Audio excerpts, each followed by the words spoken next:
Hello friends, जय Shri Krishna, Radhe Radhe. Friends, आज एक बार फिर मैं आप लोगों को मेडिकल फील्ड से रिलेटेड एक घरेलू नुस्खे टाइप लेकिन साइंटिफिक रीजन के साथ एक जानकारी लेके आई हूँ, जो कि सुनने में तो बहुत आम सी बात लगेगी, लेकिन अगर रियली आप लोग यूज़ में लाते हैं, इसका ध्यान रखते हैं, तो आप लोगों को बहुत बड़े लेवल पे फ़ायदा होगा, जो कि हम समझ ही नहीं पाते हैं। आप लोगों ने देखा होगा अपने घर में, आस पड़ोस में, या बहुतों से सुना होगा कि छोटे बच्चे को, कि माँ बोलती है मेरे बच्चे को निमोनिया हो गया था, या फिर चेस्ट में बहुत ज़्यादा इन्फेक्शन हो गया था, जिसकी वजह से मेरा बच्चा हॉस्पिटल में एडमिट था। और बहुत आम बात होती है, आए दिन माएँ इस कंप्लेन के साथ, परेशानी के साथ जूझ रही होती हैं कि उनके बच्चे को सर्दी हो गई है, जुकाम हो गया है, बहुत ध्यान रखती हैं, फिर भी ठीक नहीं होता और बार बार बच्चा बीमार पड़ जाता। नहीं भी एडमिट हुआ तो भी घर पे भी काफ़ी हद तक वो माएँ परेशान ही रहती हैं।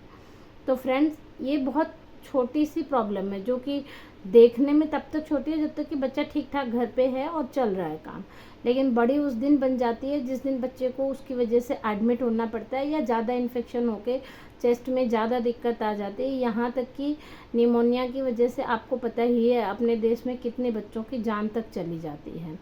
तो आज मैं बहुत छोटा सा और सिंपल सा तरीका समझाने आई हूँ, जो अगर आप लोग ध्यान से सुनेंगे और समझेंगे तो ज़रूर आप लोगों को 100% फ़ायदा होगा। अपने जान पहचान वालों को, अपनी बड़ी सिस्टर है या अपने छोटे भाई बहन के बच्चे हैं,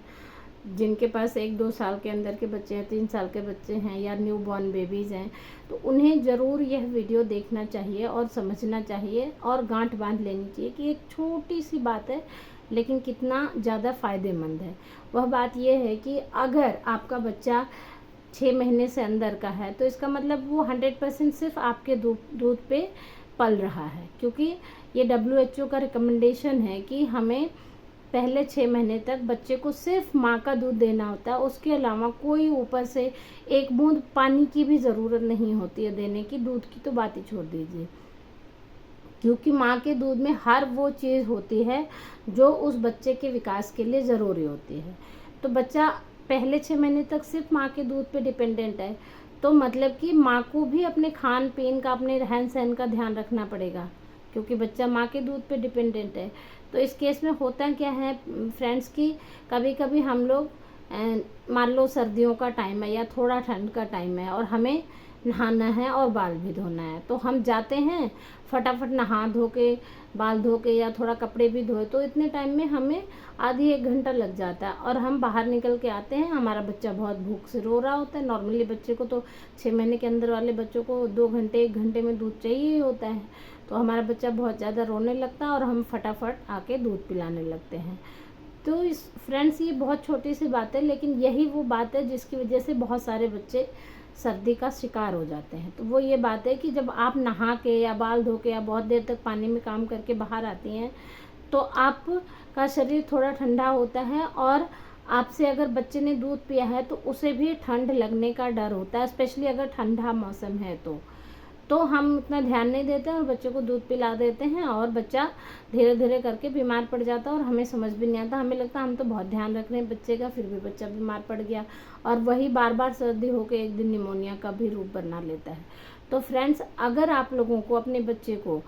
ठीक रखना है, एटलीस्ट आपकी वजह से बच्चे को सर्दी ना हो, तो इसके लिए आप लोगों को हमेशा जब भी आपको नहाने जाना है, कपड़े धोने जाना है, या फिर सर्दियों में ठंड से रिलेटेड कोई भी काम करने जाना है, तो पहले आप अपने बच्चे को दूध पिलाइए, उसका पेट भर जाए, उसके बाद आप जाइए नहाने। नहा धो के 1 घंटे बाद भी अगर आप आए तो बच्चे ने 1 घंटे पहले दूध पिया है, तो हो सकता है अगर हल्का फुल्का रो भी रहा है तो भी आपको पता है कि बच्चे को मैंने 1 घंटे पहले दूध पिलाया था, अभी अवॉइड कर सकते हूँ दूध पिलाना। और इस केस में आप बाहर आके कुछ भी गर्म सूप बना के पीजिए, दूध गुनगुना करके पी लीजिए, या फिर कुछ भी खाना खाना है तो गर्म करके खाना खा लीजिए। अगर हल्की फुल्की धूप है तो आप बाहर जाके धूप में बैठ के अपने बाल सुखा लीजिए या ड्रायर से सुखा लीजिए, लेकिन सीधा नहाने के बाद गीले बालों में, और ज़्यादा अपना शरीर को आपने कुछ खा पी के गर्म नहीं किया है तो आप बच्चे को दूध मत पिलाइए डायरेक्ट। पहले आप खुद को नॉर्मल टेम्परेचर पे ले आइए, रूम टेम्परेचर पे ले आइए। ये सब करते करते 1.5-2 घंटा हो जाएगा फ्रेंड्स, और इतनी देर में आपके बच्चे के दूध पीने का भी टाइम हो जाएगा। तो अगर आप ऐसा करेंगी कि आप नॉर्मल होने के बाद, मतलब कि बॉडी टेम्परेचर नॉर्मल होने के बाद, नहाने के बाद, बाल धोने के बाद अपने बच्चों को 1 घंटे बाद दूध पिला रही हैं, तो ये मेरा मानना है कि 100% आपकी वजह से तो बच्चे को सर्दी नहीं होगी, कम से कम। देखो, सर्दी के और भी बहुत सारे रीज़न होते हैं, पर एक रीज़न माँ होती है, जिससे तो हम चाहें तो हम इस नॉलेज को जानते हुए अपने बच्चे को बचा ही सकते हैं। तो मेरा यही मानना है कि ये बहुत छोटी सी जानकारी है जो कि हम नहीं ध्यान देते हैं, और नहा के आके सीधा बच्चा रो रहा है, भूख लगी है, तो हम दूध पिला देते हैं, और उस समय हमारा बॉडी टेम्परेचर डाउन होता है और बच्चे को भी वही दूध पीने को मिलता है, और बच्चे को भी वो दूध नुकसान करता है, क्योंकि बच्चा बहुत डेलिकेट होता है, बहुत छोटा होता है, तो उसके लिए थोड़ा सा भी ठंडा ज़्यादा नुकसान करने के बराबर होता है, और धीरे धीरे ऐसे बार बार होके कोल्ड होके बच्चे को निमोनिया तक हो जाता है, और फिर हम बार बार डॉक्टर के क्लिनिक के चक्कर लगाते रहते हैं, या फिर ज़्यादा बीमार होने से हॉस्पिटल के चक्कर लगाते रहते हैं। तो फ्रेंड्स, मैं आप लोगों को ये बहुत छोटी सी जानकारी लेकिन साइंटिफिक तौर पे बताना चाहती हूँ कि ऑब्वियसली अगर बच्चा सिर्फ माँ के दूध पे डिपेंडेंट है, और माँ दूध मतलब कि ठंड से जस्ट निकल के 1 घंटे पानी में, आधे घंटे पानी में रह के आके सीधा डायरेक्ट बच्चे के पास जा रही है, तो बहुत ज़्यादा चांसेस हैं कि उसके बच्चे को ठंड लग जाए। अगर स्पेशली बच्चा 6 महीने के अंदर का है, तो बच्चा तो 1-2 साल तक दूध पीता है, तो हमें 1-2 साल तक भी इन बातों का ध्यान रखना चाहिए। आज का मेरा मेन टॉपिक यही था कि माँ अपना दूध पिलाने की वजह से बच्चे को ठंड से कैसे बचाए। फ्रेंड्स, अगर आप लोगों को यह मेरी जानकारी पसंद आई हो तो वीडियो को लाइक करें और चैनल को सब्सक्राइब करें। आप लोगों का बहुत बहुत धन्यवाद पूरी वीडियो में बनने के रहने के लिए और समझने के लिए, और मैं पूरी उम्मीद करती हूँ कि आप लोगों ने अगर इस बात का पालन किया तो एटलीस्ट आपकी वजह से आपके बच्चे को सर्दी कभी नहीं होगी। जय श्री कृष्ण, राधे राधे।